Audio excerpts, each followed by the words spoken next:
বাংলা একটা প্রবাদ আছে না যে কুকুরের লেজ কখনো সোজা হয় না, ঠিক সেম সাকিব আল হাসানের লেজ কখনোই সোজা হবে না।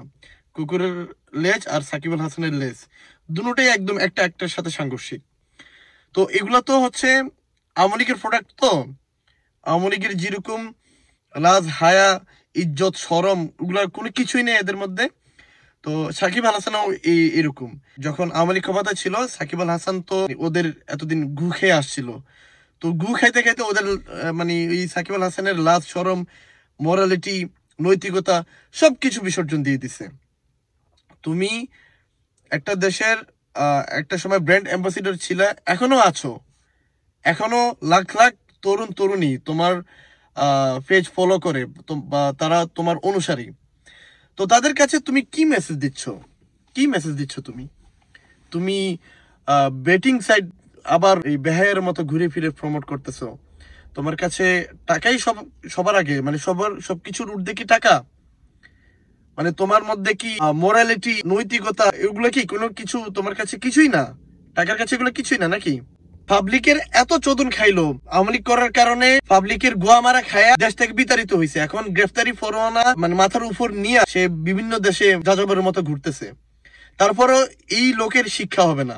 টাকার জন্য যদি দরকার হয়, তার বউ শিশির ওকেও যদি ওই যে বেশ্যাখানার মধ্যে যদি ফাটাতে হয় তাও ফাটাবে, তার বিবেকে বাঁধবে না।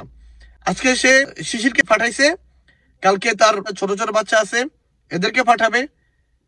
সে টাকার জন্য যে কোনো কিছু করবে। তার কাছে নৈতিকতা মোরালিটি ওগুলা কোনো তার কাছে কোনো ম্যাটারই করে না। বাংলাদেশের তরুণ তরুণীর বিরাট একটা অংশ তার অনুসারী। তো এই যে এদেরকে যে মানে জুয়া খেলায় প্রমোট করতেছস, তো সাকিবকে উদ্দেশ্য করে বলি যে তুই আগে তোর নিজের যে সন্তান তাদেরকে জুয়া খেলায় পার্টিসিপেট করা দেখি। তুই তুই নিজে বাপ মা হিসেবে তুই পার্টিসিপেট করতে দিবি? তাহলে অন্যের ঘরের সন্তানদের এদের বৃহৎ একটা অংশকে মানে জুয়া খেলায় প্রলুব্ধ করতেছস। তুই এটা কিভাবে পারস?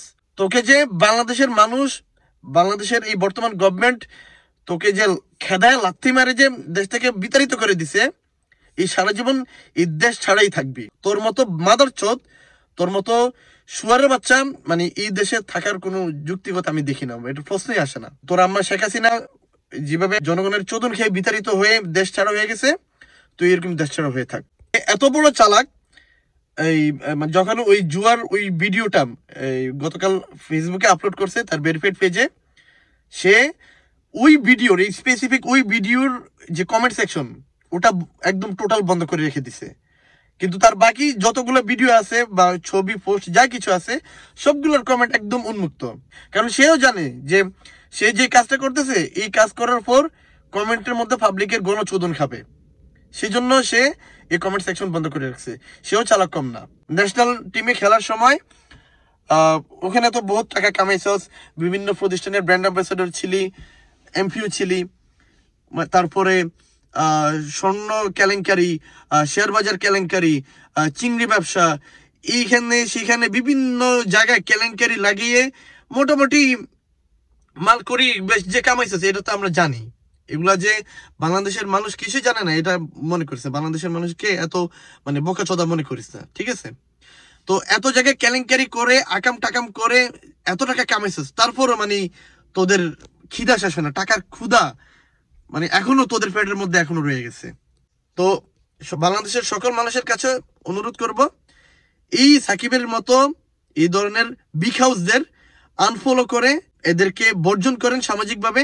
তো এটাই বাংলাদেশের সকল মানুষের কাছে আমার আকুল আবেদন।